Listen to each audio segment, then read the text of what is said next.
హనుమంతుని గురించి చెప్పడం అంటే ఆత్మబలం, భక్తి, ధైర్యం, నిబద్ధత, ఏకాగ్రత, దయ, సేవ అన్నీ ఒకచోటే జోడించడం. ఆయన జీవితం ఒక గ్రంథం లాంటిది. ప్రతి పేజీ మనకు ఒక గుణాన్ని నేర్పుతుంది.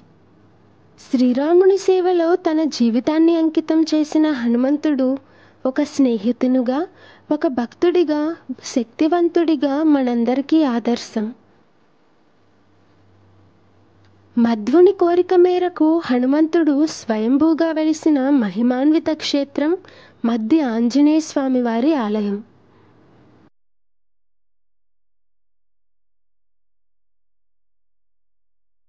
ఆంధ్రప్రదేశ్లోని పశ్చిమ గోదావరి జిల్లాలో జంగారెడ్డిగూడెం మండలం గురువాయిగూడెం గ్రామంలో హనుమంతుడు తెల్ల మద్ది చెట్టు తొర్రలో స్వయంభూడై వెలిశారు.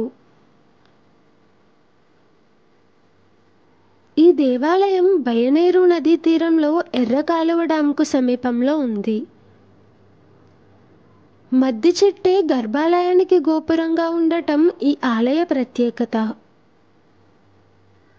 ఈ స్వామివారి చరిత్ర గర్గ సంహిత, పద్మపురాణం మరియు రామాయణంలో చెప్పబడింది.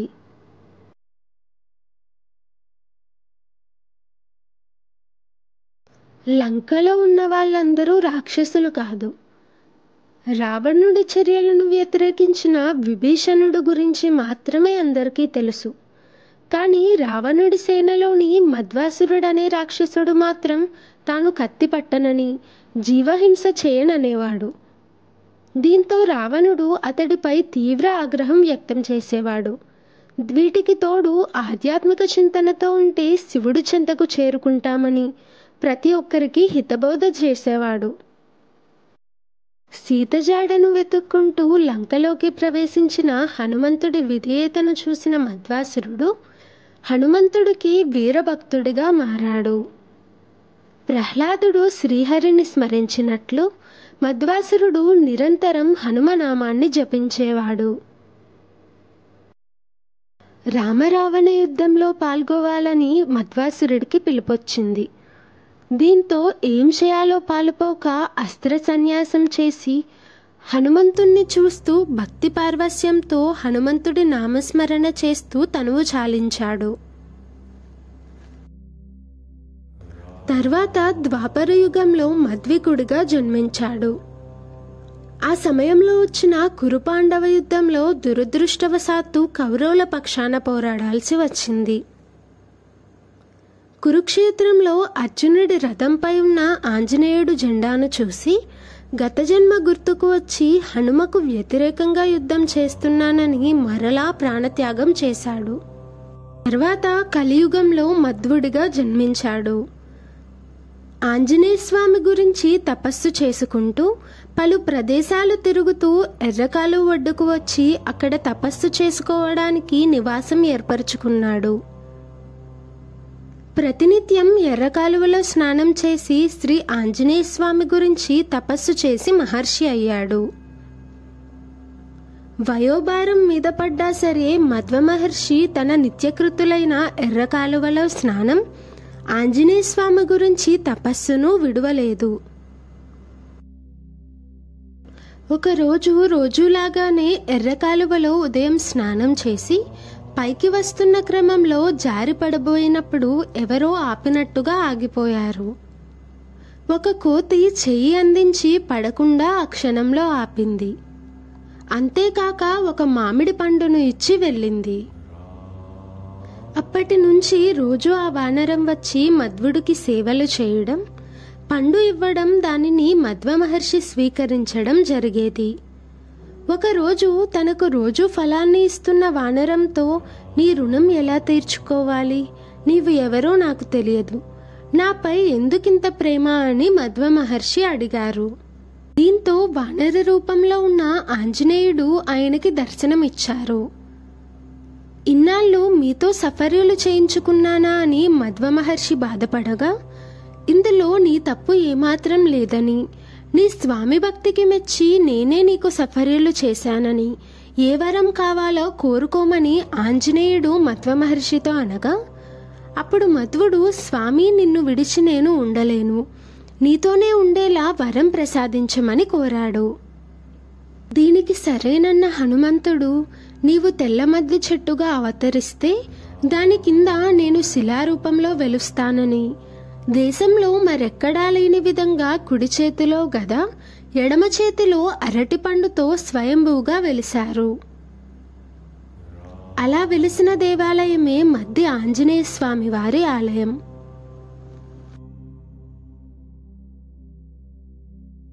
ఇక్కడ ఆంజనేయ స్వామి విగ్రహం ఒక అడుగు ముందుకి వేసినట్టుగా ఉండడం విశేషం. గద భక్తునికి అభయం, అరటిపండు ఫలప్రదం, ముందుకి వేసే అడుగు తక్షణ అనుగ్రహం ఇచ్చే అంశాలుగా భక్తుల అనుభవం. ఓ భక్తురాలి కలలో ఆంజనేయుడు కనిపించి మద్ది చెట్టు తొర్రలో ఉన్న తనకు ఆలయాన్ని నిర్మించాలని ఆదేశించగా, దీంతో ఆ భక్తురాలు చెట్టు దగ్గరికి వెళ్ళి చూస్తే అక్కడ ఆంజనేయ స్వామి వారి రాతి విగ్రహం కనిపించింది. అలా శాలివాహన శకం 1166వ సంవత్సరంలో ఆ ఊరి వారికి స్వామివారి మొదటి దర్శనం లభించింది. మొదట్లో చెట్టు చుట్టూ గర్భాలయాన్ని మాత్రమే కట్టారు. తర్వాత 1978వ సంవత్సరంలో పూర్తి స్థాయి ఆలయాన్ని నిర్మించారు. అనంతర కాలంలో 1966 నవంబర్ 1న ఒక భక్తురాలికి స్వామివారు కలలో కనిపించి, తాను ఇక్కడ చెట్టు తొర్రలో ఉన్నట్టు స్వామి చెప్పడంతో పాటు ఎటువంటి పరిస్థితుల్లోనూ ఎన్ని మార్పులు చేయవలసి వచ్చినా సరే శిఖరం లేకుండా చెట్టే ఆలయానికి శిఖరంగా ఉండాలని స్వామి కలలో చెప్పినట్టు ఇక్కడ స్థానికుల నుండి తెలిసిన స్వప్న వృత్తాంతం. ముందు కేవలం స్వామి చుట్టూ చిన్న గర్భాలయాన్ని నిర్మించారు. అనంతరం మండపం మరియు ఆలయాన్ని నిర్మించారు.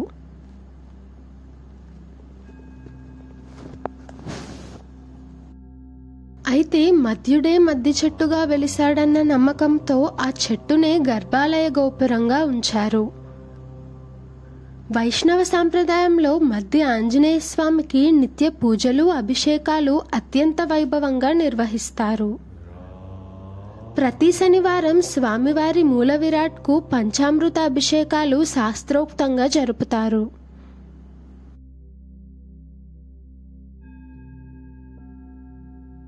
ప్రతి నెల స్వామివారి జన్మ నక్షత్రమైన పూర్వభాద్ర నక్షత్రంలో సువర్చల సమేత ఆంజనేయ స్వామివారి కళ్యాణం వైభవంగా నిర్వహిస్తారు. ప్రతి మంగళవారం స్వామివారిని దర్శించుకోవడానికి దేశం నలుమూలల నుంచి లక్షలాది మంది భక్తులు వస్తుంటారు.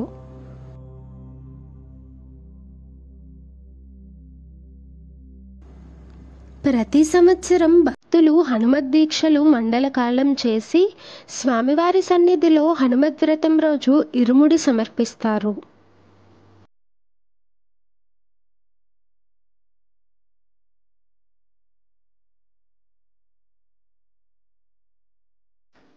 మద్ది క్షేత్రంలో కలియుగ ప్రత్యక్ష దైవం శ్రీ వెంకటేశ్వర స్వామివారి ఆలయం కూడా ఉంది. బంగారు కాంతుల మకర తోరణంలో, స్థానక భంగిమలో, శంఖచక్రములతో, వరదాభయ ముద్రలతో కృష్ణశిలా విగ్రహ రూపుడైన ఆ శ్రీనివాసుణ్ణి చూడ్డానికి మన రెండు కళ్ళు చాలవనిపిస్తుంది. ఈ ఆలయంలో ప్రదక్షిణలు విశేషంగా ఆచరిస్తారు. వివాహం కాని వారు, వైవాహిక బంధంలో ఇబ్బందులు ఉన్నవారు, ఆర్థిక ఇబ్బందులు, వ్యాపారంలో నష్టాలు, ఉద్యోగంలో ఉన్నతి లేని వారు, ఇలా ఒకటేమిటి అనేక ఈతి బాధలు ఉండి ఏ పని చేసినా కలిసి రాని వారు స్వామివారిని దర్శించి తమ కోరికను స్వామికి మనసులో విన్నవించి 7 మంగళవారాలు 108 చప్పున ప్రదక్షిణలు చేసి, అర్చక స్వాములు సూచించిన విధంగా కొన్ని వారాలు ప్రదక్షిణలు చేసి కోరిక తీరిన తరువాత 108 ప్రదక్షిణలు చేస్తారు.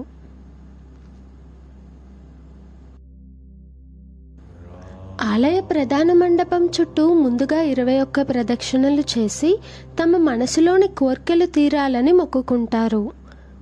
అవి నెరవేరిన తర్వాత మళ్ళీ 108 ప్రదక్షిణలు చేసి స్వామికి మొక్కు చెల్లించుకుంటారు. శని దోషాలు, గ్రహ దోషాలు నివారణకు శనివారం పూజ ఇక్కడ విశేషం. అంగారక, రాహుదోషాలతో పాటు ఎటువంటి దోషాలు అయినా ఇక్కడ స్వామివారి పూజలో తొలగిపోతాయి.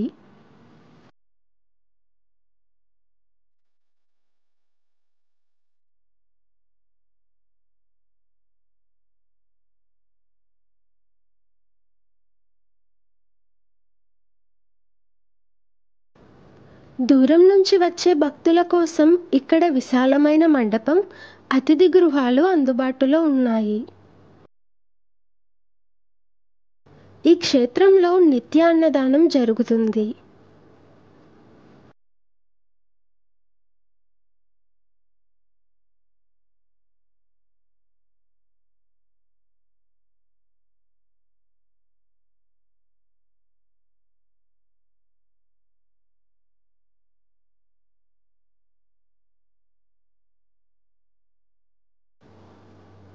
మద్ది క్షేత్రంలో హనుమత్ జయంతి వేడుకలను 5 రోజుల పాటు నిర్వహిస్తారు.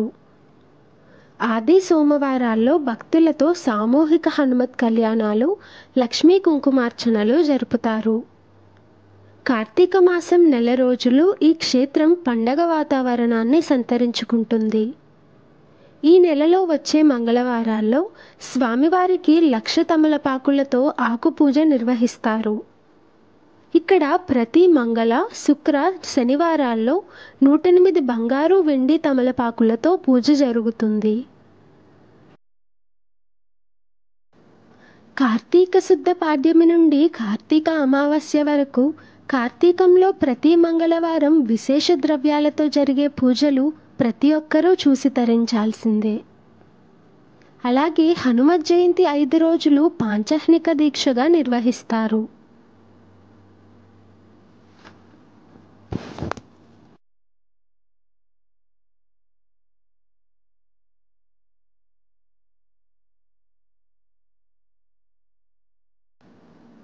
వైశాఖ బహుళ నవమి నుండి వైశాఖ బహుళ త్రయోదశి వరకు జరుగుతుండగా, పవిత్రోత్సవాలు భాద్రపద శుద్ధ నవమి నుండి భాద్రపద శుద్ధ ద్వాదశి వరకు జరుగుతాయి. ప్రవచనాలు, భజనలు, శోభాయాత్ర, తెప్పోత్సవం ఇలా ఒకటేమిటి, ప్రతిదీ ప్రత్యేకమే.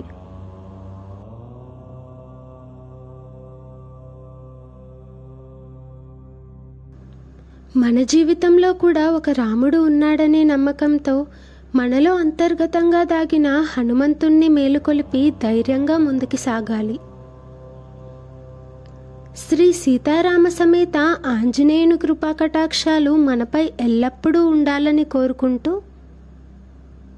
మీ విజయ వైభవం.